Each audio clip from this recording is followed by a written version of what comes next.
Now, this sounds absolutely insane, like the shackles have been taken off the Overwatch team. So check this out. This is a direct quote from Aaron Keller, and he says this: if you watch closely over the next few months, you'll see hints about the future of Overwatch, a future where we become less conservative and create high-impact, high-octane moments that hopefully blow your minds. I'm super excited for this future, and I hope you are too. Well, that is a bombshell of a statement. Now, I think a lot of things are going on here. We've got more information I'm going to go over in this video, but I think it's critical to say here at the top of the video.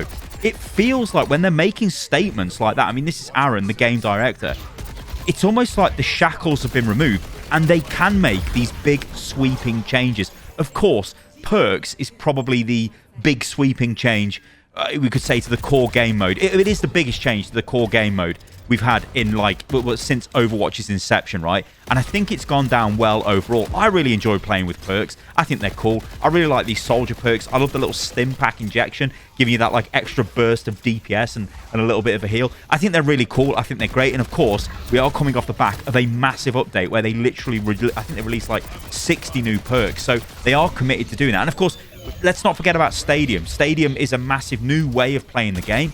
It isn't shaking up the core game. That's kind of what perks did, but Stadium is a different way of playing the game. I'm definitely on record saying I think Stadium is great. It's like a fantastic addition to the game. It feels like Overwatch 2 in the sense of it's a brand new way to play. You've got items, you've got like hero builds, all of that stuff. It is super cool, and again, the devs are still committed to updating that aspect of the game. So I've got to be honest, guys, it is incredible. Like over the last couple of months, like I've been sort of trying to catch up with what's going on Overwatch, and it is mind-blowing when you start looking at all of the stuff they've been adding to the game. Frankly, it's absolutely crazy.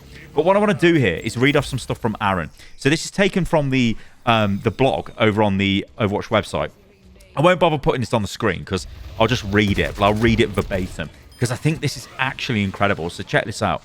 So firstly, he talks a little bit about the point of the blog was Aaron and Alec. Alex, I think he's the senior or the deputy game director, and basically talking about traveling around the world and meeting Overwatch fans. Alec went to Asia, I think, and Aaron went over to Gamescom, a place that I've been to quite a few times. In fact, I was at Gamescom the first 3 times Overwatch was there, and it was always insane because Gamescom, there's like 300,000 people that come through the doors. It's actually an insane sight, like so crazy. I mean, I remember queues for the Overwatch booth were into the next hall. Like, it was massive. It would take hours to get into the booth. It was just crazy. Anyway, this is what Aaron says.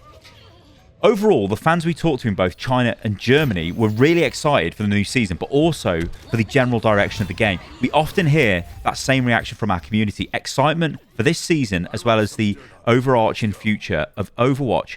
Our goal for Season 18 wasn't just to make a big splash, no pun intended, I guess, but also to level up the whole game. If you look at what we've released this season, you'll start to see a pattern.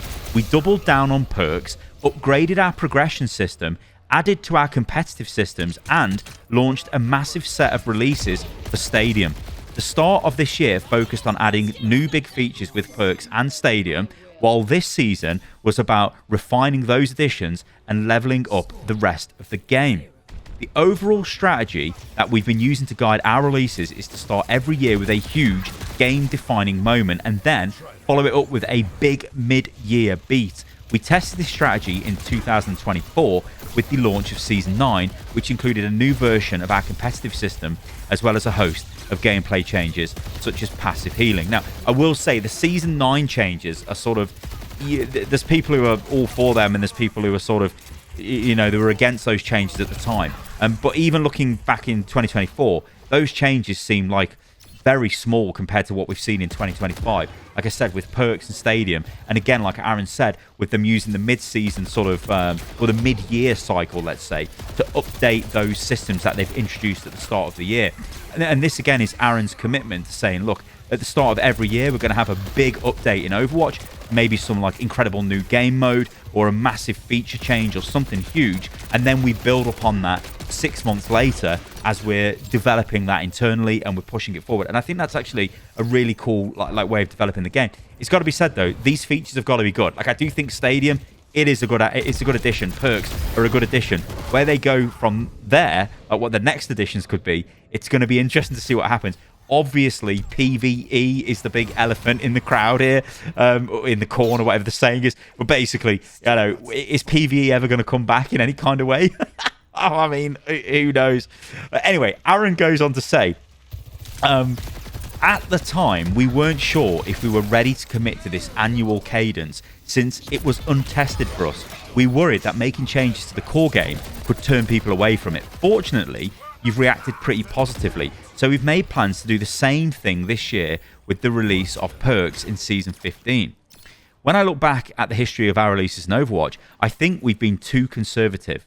As we release more game-defining features, it seems to increase your excitement for the future of the game. It does the same for us. And I've got to say, it's almost like a no-brainer. You've got to think, when I look at my Overwatch history, Overwatch 1, absolutely playing the game like daily, non-stop, years and years.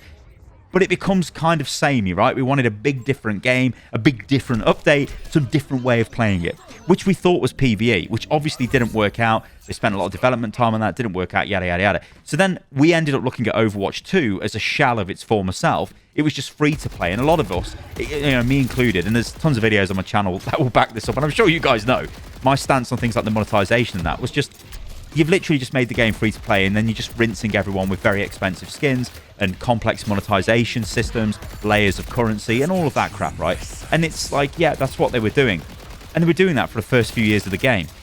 But only this year, if they really upgraded the game, and I think this is what's sort of give me a renewed interest back into the game, in the sense of it is a new way of playing the game for the first time in years, and making those bold changes to the core game modes, like perks, I think has been an overall net positive because it reinvigorates the game for those players that maybe have just played Overwatch 1 religiously and they haven't had too much exposure to Overwatch 2. It feels like the developers are able to develop the game instead of just keeping it how it is, adding new heroes, adding more monetization. Actually, we're getting new features, which I think is really cool, and it is definitely crucial. So, Aaron then goes on to say, coming away from that lesson, I can now say we're happily pursuing this cadence as the general direction for Overwatch, for the Overwatch year. We aim to kick the year off with something huge that changes the way people think about playing the game, and I think we're getting comfortable making these bigger and bigger each year. We also want to follow that excitement up with mid-year season, with a mid-year season, that doubles down on those features and emphasizes improvements to existing gameplay elements. If you watch closely over the next few months, you'll see hints about the future of Overwatch, a future where we become less conservative and create high-impact, high-octane moments that hopefully blow your mind. So, I'm going to just say, what do you guys think this is going to be? They're going to do something which is more high-impact, more high-octane, more risky than perks in the core game mode. What could that be? Now, I don't think it's going to be things like increasing the team size and messing around with that. We've already got 6v6 in the game. Yeah, I don't really think we're going to see that. It might be the addition of a completely new type of game mode on a bigger map, maybe. That could be a possibility. There's a lot of options here, but I want you guys to let me know in the comments below what you would do. Now, what I want to talk about is Overwatch as a cultural phenomenon. It isn't anymore. It was when it launched. It isn't anymore. But of course, one way of doing that is to bring, well, we've spoke about this before, but it's a Netflix series, right? Now, that's just kind of like a term for an animated series on Overwatch. Overwatch is ripe for this, and I hope that, I've been reading the news recently, and you see, like, Call of Duty is now having a TV series made about it. Halo has had a TV series made about it. I know the Halo series wasn't particularly that good. Didn't get the best reviews. But why can't this happen for Overwatch? And why hasn't it happened for Overwatch? You got to remember now, Blizzard is part of Microsoft. It's a completely different animal. It has these resources available to it. And I do feel like, can you imagine next year if the game kicks off the year with some sort of insane, massive change that, again, reinvigorates players and brings them back, sort of energizes the player base, whether it's good or bad, who knows. But if it's a brand new, massive feature, could feel awesome to play. But then you've got the added bonus of, wait, here is a Netflix series. Here is an anime. Here is some sort of, animated show, or even live. Could you do a live action Overwatch? I don't know. But something that then starts pushing Overwatch back into that sort of popular zeitgeist, getting it back out there to say, hey, Overwatch, look, it's here. It's a game. It's a good game because it's a damn good game. I mean, again, I'm going to be on record saying this. This game, it still is the best hero shooter, right? Marvel Rivals is a good game, but this is refined beyond belief. There's years and years of work that's gone into this. The engine is incredible. You know, I made a video a couple of months ago where I was like, look, it's a really good time to play Overwatch, because it is. Because this game has got a lot going for it. There's a ton of complexity in the game. It's obviously free to play as well. It's just got a lot going for it. But I think the point I'm trying to make is you get the Netflix series out the door. You get some sort of, you know, I mean, maybe they've got a movie, an Overwatch movie. I don't know. Something like that in the works. That could really propel the game forward, because I think the issue for the development team is increasing the player base, increasing the size. I think Overwatch has got a fairly steady player base size. I mean, again, if you use things like SteamDB, you'll see Overwatch is always around the same kind of numbers. But again, that's only one platform. That doesn't include Battle.net, which is almost certainly bigger than Steam for the PC player base. I mean, it's definitely bigger, don't get me wrong. Then you've got the consoles as well, each with their own player bases. And then you've got China, which has got its own individual client as well. So there's tons of players, but I think it's a case of trying to get more players into the game. How do you do that? Because just releasing new heroes and carrying on updating the game as is, it's only going to really sort of bring enjoyment to existing players. It's not going to get new players into the game. When you start looking at things like animes and stuff like that, you're bringing people externally into the game. And then it's up to the developers to make sure the new player experience is a good experience and you can start retaining players. Because like I said, I think one of the issues with all these live service games are they all cannibalize each other. And it isn't just live service. I mean, again, using Netflix as the example, people watch Netflix, people watch YouTube, right? People watch a lot of stuff. You've only got so much time. They either play games or they're watching stuff. You can't do everything. So there is this fight going on for everything. So I think it's going to be interesting. Maybe we see like an expansion of Overwatch's collaborative efforts. Instead of just going for the skins, maybe we start seeing Overwatch characters in different games, or different characters from other games coming into Overwatch. I don't know. All these are like crazy ideas. Again, you guys let me know what you think about this in the comments below, but I do think this is a very exciting time for Overwatch.